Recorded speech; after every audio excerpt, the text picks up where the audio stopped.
Hello there. My name is Anshak and I am your friendly neighborhood tutor. And today I'm going to be showing you an introduction into derivatives. And I'm also going to try to show you that derivatives aren't actually that complicated because they're only made up of limits and slope formula, which in and of themselves are quite simple. And I hope that by the end of this video, you will have a comprehensive understanding of derivatives and you'll be able to apply them to different functions and also understand where they come from. So let's just go over these two things first. What is a limit? A limit describes the behavior of a function as it approaches a certain point. And that this can be written as the limit of a certain function. In this case, our function is 1 over x as x approaches 1. Let's see what that means. Let's find the point where x is equal to 1 right here. This would be 1 comma, let's just say any y value. We can sort of see that this point fits within the function. So there's a way you can approach it from the top and from the bottom. So this is on the left side, this is from the negative side, and this is from the positive side. And they're both equal to the same thing, which means this limit is defined. And we can also see that it lies on the function, right? So the function behaves like what the function says it behaves like. What that basically means is I can just plug in my x value of 1 over 1, which is equal to 0. Which is equal 1 over 1, which is equal to 1. Right? So my limit is actually, this one's quite simple because it's just a value of the function will be 1. Right? But now what you can also do with limits is you can talk about the function's behavior at points which you can't really define. What this basically means is now we're trying to find the limit of f of x as x approaches infinity. And what that basically means is we're going to go across this line and see how this function behaves when it gets really, really far across this line. So let's plug in a couple values. We already know that 1 over 1 is 1. So that's over here. Let's say 1 over 10 is 0.1. That's over here. 1 over 100, 0.001. 0.01. That's over here. So as you can see, it's getting closer and closer to a certain number. And clearly, that number is 0. Right? So we can also do 1 over, 10,000. And that's 0.00001. Right? So clearly, we're getting closer and closer to 0. So if we think about it theoretically, it's impossible to actually touch infinity, right? Because you can't really plug in infinity into a function because infinity is a concept. But we can say that as the x value approaches infinity, our function will get closer and closer to this x-axis. So we can say it behaves like it approaches 0. Now, moving on to the definition of limits. Limits can only apply for functions that are continuous. What that means is I can draw the function without lifting my pen. So something like this is a function. But let's say I have something like that. I have like a couple holes here. Sorry, not holes, but like discontinuities. And this does not exist. There's no limit here. So limits only exist for all values on a continuous function. Now going on to slope. The formula for slope is m is equal to y2 minus y1 over x2 minus x1. And this is quite self-explanatory, right? What we do is we take a graph, we take a line going across the graph, we take its rise divided by its run. So we can say this is x2 comma y2. This is x1 comma y1. And this height of this triangle will be y2 minus y1. And the base will be x2 minus x1. So this is quite simple. And this just tells us how quickly the function changes. Right? But this is great. But this is really simple for linear equations. But now let's try and apply this to something a little bit more challenging. Let's say I have a quadratic function, something like this. Oh, terrible drawing. But okay. And I want to see the change in slope across this point right here and this point. Now, as you can see, if we zoom in on this, my slope is changing, right? I don't have a constant slope like this line over here.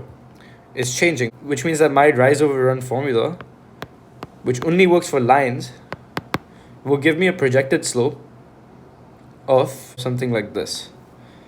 Now, clearly, that doesn't make sense, right? Because my slope still goes underneath this main slope. So this isn't accurate, because what I'm doing right now is I'm finding the average slope, right? I'm basically saying between this point and this point, what's the slope of a straight line I can draw through it, right? The thing is, this isn't very accurate. So how can we fix this? Well, how can we actually make this more accurate? What we can do is we can make the points come closer to each other. Now you can see the difference between my average slope and my actual slope is getting closer. It's almost nearly equal, right? So what we can do again, because we need to find an accurate reading of our slope. If you want to find the slope at that point there, this is called the tangent line. If you want to try to find the slope, we need to have a really, really small triangle, right? So what we can actually do is we can say that this big point here is actually a combination of 2 points. So if I zoom in even more to this point here, I'm getting so close. Like I've already zoomed in once, I've zoomed in twice, and after zooming in twice, this is what it would sort of look like. As you can see, this over here is my difference between y2 minus y1, and this is my x2 minus x1. But if I want to be as accurate as possible, I need this difference in x to be as small as possible, right? I want to be able to modify it so that I can make it as small as possible. So instead of saying x2 minus x1, I can just say h. This is some distance h, right? And my goal with making it h is so that I can make this triangle smaller. Because you see, every function depends on its input, right? And what I've done here is I've changed it so that I can manipulate the input, which means my output, my y values will also change, right? So if I change my h, my y's will also change. So if I try to make it smaller, it'll look something like that, and then like that, and then like that. So it keeps zooming in, right? So what I can write this as in my slope formula is y2 minus y1 divided by h, some distance h.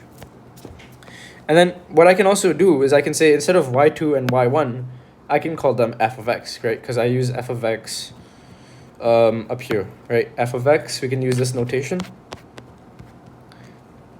And then we could just say that my f of x2 is the same as my y2, and my f of x1 is the same as my y1. So I can rewrite this as m is equal to f of x2 minus f of x1 over h. And the whole goal of doing this f of x thing is that I can manipulate my x variables, right? So I can make this as small as possible so that I can find a very accurate reading, right? And then the last thing I want to do before I get to the limit part of this equation is I want to rewrite x2 in terms of h, right?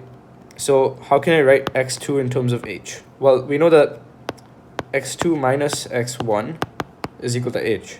So we know that x2 is equal to x1 plus h, right? So we can rewrite this as m is equal to f of x1 plus h minus f of x1 over h. And all we've done, this is the same as y2 minus y1 divided by x2 minus x1. All we've done is just rewrite the formula, right? And now this is going to be the cool part of a derivative. What we're going to do now is we're going to see what happens when we make this h value as small as possible. When we make this triangle over here as close together as possible. When we zoom it in until we reach an exact point where we know its slope. So how are we going to do that? Well, all we gotta do is just say that how does my equation behave when I make h as close as possible to 0. And I can rewrite that as my slope is equal to the limit as h approaches 0 of f of x1 plus h minus f of x1 over h. And this right here is what we call first principles. This is the basis of every single derivative you will have. This right here is a derivative. This is the formula for a derivative. Now, let's try to use this formula for a derivative. Let's say my f of x is equal to x squared. And let's say I want to find the slope at 2, 4. What's the slope of my tangent line? So my tangent line, what that basically means again, is if I were to draw a line through that point and only through that point, what would be the slope of that line? Just like that. It only intersects at one point with the graph. So let's find this, shall we? The first thing I want to do is I want to write down my formula, limit as h approaches 0 of. Now what I can do, let's look at this a bit later. Let's look at f of x1 first. All I gotta do is I gotta say here, instead of x, I can plug in x1. So that means in my x squared, all I have to do is say x1 whole squared, right? So I can do something minus x1 whole squared. And then the same concept applies for this part of the equation as well. All I got to do is plug in this input into this x squared right here. So I can say x1 plus h whole squared, and then we can divide it all by h. That right there is the starting for the derivative of x squared. Now the thing is, the issue with this is I can't divide anything by 0, right? If I put 0 in this h, it'll give me no solution. It'll be undefined. So what we need to do is we need to find a way to cancel this h. And one way to do that is to take the top, the numerator part, because there's an h in the numerator part as well, and try and cancel it with the denominator. So let's try and do that. Before we do that though, we have to open up these brackets. So we can just FOIL it. So we take the limit as h approaches 0 of x1 whole squared plus x1, 2x1 h plus h squared minus x1 whole squared divided by h. Now as you can see, I have a plus x1 and a minus x1, so I can just, what I can do is I can just cancel these. So what I'm left with is limit as h approaches 0 of 2x1h plus h squared divided by h. And for the keen-eyed viewers, you can see that I can factor out my h's from here. So if I factor out my h, I get limit as h approaches 0 of h 2x1 plus h divided by h. And what I can do is I can cancel this, and what I'm left with is limit as h approaches 0 of 2x1 plus h. So what we've just done is we've gone from an undefined limit